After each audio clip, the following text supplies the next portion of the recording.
hours before a 2-week ceasefire between the United States and Iran was due to expire, and shortly after signalling that American forces were prepared to resume strikes, President Trump announced an extension to the truce. In a post on social media, the president said the ceasefire would remain in place until Iran's leadership presents a unified proposal to end the conflict. He added that the US blockade of Iranian ports would continue until negotiations are concluded. The status of the US-Iran talks remains unclear. The White House has confirmed that Vice President J.D. Vance's planned trip to Pakistan for peace negotiations is cancelled for now. He had been expected to travel to Islamabad for the second time this month in an effort to help finalise an agreement with Iranian officials. For the latest, let's talk to our North America correspondent, David Willis. So, David, the ceasefire is extended, but when it comes to talks, it's very unclear what might happen next. Very much so, Sally. President Trump saying in that Truth social media post that he is extending the ceasefire agreement, an open-ended extension in response to Pakistani mediators' pleas, but he is not lifting the US blockade on ships seeking to enter or leave Iranian ports. And that has been a move that has incensed the Iranians. They have even been suggestions that it could prompt some sort of military response in and of itself. It's been likened by itself to an act of war as well as a breach of the ceasefire agreement. As for the extension of the ceasefire, well, the Iranians have also dismissed that, calling it meaningless. So where are we now? Well, there is certainly time for both sides to figure out what they might be able to talk about when, if they go back to the Pakistani capital, Islamabad. But there is so much mistrust between the two sides. Even the suggestion on Iran's part that this all could be a ruse on the part of the Trump administration and the United States to buy the US some time in order for it to mount another surprise attack on Iran. David, thank you so much. David Willis there, thank you so much for the latest details on that. Well, Iran's most senior leaders have yet to comment on the ceasefire extension. The Tasnim news agency, which is affiliated with the country's Revolutionary Guard, says Tehran did not request an extension and has reiterated threats to break the US blockade by force. Our chief international correspondent, Lyse Doucet, is reporting from Tehran on condition none of her material is used on the BBC's Persian service. These restrictions apply to all international media organisations operating in Iran. And she gave us the government's reaction to the prospect of further talks with the US. Well, I don't think they have much faith in this process. We were at the foreign ministry this afternoon and we're told the foreign minister was locked in meetings. They were still exchanging messages through mediators, but they still hadn't decided whether to return to talks with the United States. And we sat down with the foreign ministry spokesperson, Ismail Baghai. He had been at the last round of face-to-face talks in Islamabad. He listed all the reasons: President Trump's threats to bomb Iran, its naval blockade in the Strait of Hormuz, the seizing of an Iranian vessel, all of which he said were ceasefire violations. So I put it to him that Iran was also violating the truce. Under the terms of the ceasefire, you said you would completely pull back from the Strait of Hormuz. You haven't. You remember the first days? Ceasefire in Lebanon was part of the ceasefire package. So that's agreed now. What about the Strait of Hormuz? That's agreed. We agreed on last Friday. And you remember what happened after our foreign minister tweeted that Iran would reopen the Strait of Hormuz in accordance with the terms of the ceasefire. What was President Trump's reaction? He immediately said, "Thank you, Iran." And then minutes later or an hour later, he said that, but we would keep our blockade. Another big reason, of course, is the huge distrust in this process. Remember that the two previous rounds of talks with the US last year in June, this year in February, were shattered by US-backed Israeli airstrikes. So while Iran would welcome this extension of the ceasefire, they feel there is a real risk of a return to war. And pretty well every Iranian we speak to here believes that too.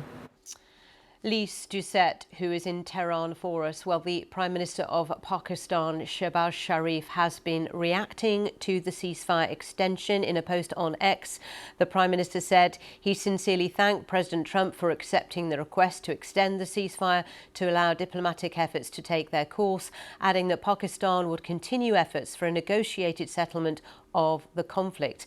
The Prime Minister also stated his hopes that both sides would continue to observe this ceasefire and the second round of talks scheduled in Islamabad would result in a permanent end to the conflict. Well, let's go live to Islamabad now and speak to our diplomatic correspondent, Paul Adams, who is there for us. Paul, is this diplomacy buying time or stalling? I think it's a little bit of both. I think there was a sense that Donald Trump, for various reasons, was reluctant to go back to an all-out assault, something that could have triggered a very significant Iranian response, something that America's Gulf allies would have been extremely nervous about.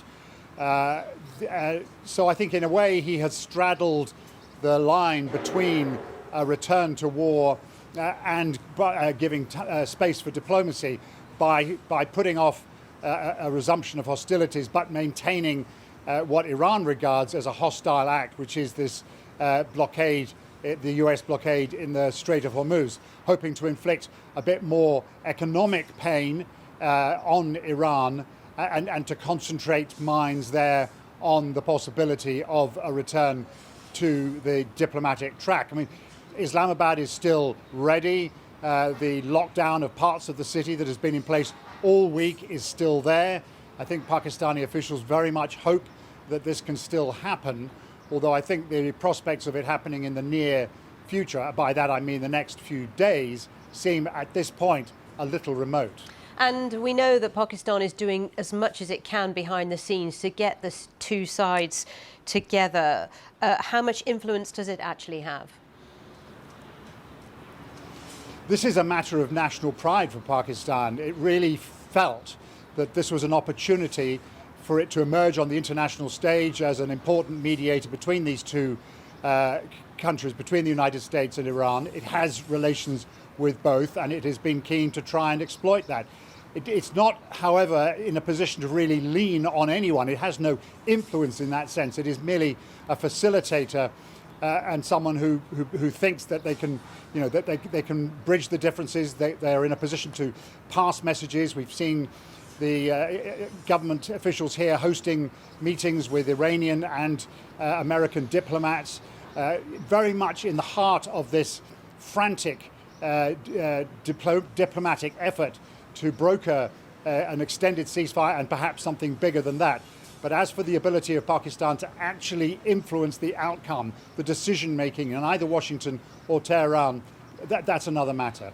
OK, for now, thank you very much indeed, Paul Adams in Islamabad for us. Well, let's discuss this with Joe Vocino, former spokesman for the US Central Command and author of When Every Word Counts, How to Earn Trust, Command Attention and Communicate Clearly in Any Situation, which, Joe, is much needed, I would say, in this circumstance. So give us your take on where we are. It would seem there's a real stalemate on both sides. There is not a US delegation waiting in Islamabad. JD Vance is not setting off to Pakistan.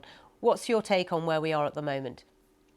Well, I think, Sally, that Iran has several advantages here. And I think there's maybe several complexities that are compounding on the problem. And maybe if I could just walk through them very quickly.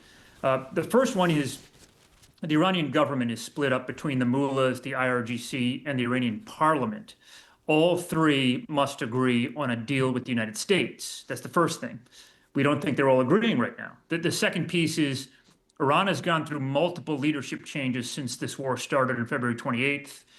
In some cases, the mullahs don't know which of the mullahs are in charge, which ones are alive, which ones are in the chain of command, which ones are making decisions.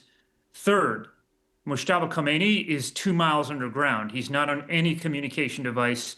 He is communicating with Galibov through passing notes to couriers. That takes a lot of time. Fourth, think about Iran. Iran has practiced delay tactics since 1979, when they held 66 Americans hostage for more than a year. They are experts at this. It took 2 years to negotiate the Obama nuclear deal. That was more than 160 pages of documents. Each page had to be approved by the Ayatollah. So the idea this was going to get done in a day or 2 weeks was never realistic. But you say that Iran, given what you've just said, sorry to interrupt you, Joe, but we're short on time. Given what you've just said about what's going on inside Iran, and you say that Iran therefore has the upper hand. I mean, Trump is saying the Iranian government is seriously fractured. I mean, is that a strength or a weakness? It's neither a strength nor a weakness. It's a complexity here for getting this deal done in terms of who Galibov needs to communicate with, how that communication takes place, who's really in charge, who's going to render a decision. I think that's just an extra layer of complexity here. So given what you've just said, how do you see this progressing? Because President Trump is a very different president, as you say, to Obama, who negotiated with the American team the previous deal with Iran. So how will this progress, given what you've just said about Iran and how it behaves? I always thought this was going to go through the summer and maybe through the end of the year. I think President Trump has tried every tool of the art of the deal. He's tried to negotiate, he's tried to spin, he's tried to claim he's got the upper hand, he's tried to create advantages. None of that works with Iran. And I think this is going to be something that's going to continue to progress. I think there's going to be a second phase of the campaign. I think Iran believes it won the first round of the war just by surviving. And remember, the Strait of Hormuz, if you're right on that, Joe, and it does go on for some time, I mean, the Strait of Hormuz cannot be closed for that period of time. The impact on the global economy would be huge. It's already being felt quite keenly. Sure. And again, another advantage to Iran. They understand the political situation in the United States. They're following the polls. They're following the gas prices. So again, they feel like they have another advantage there.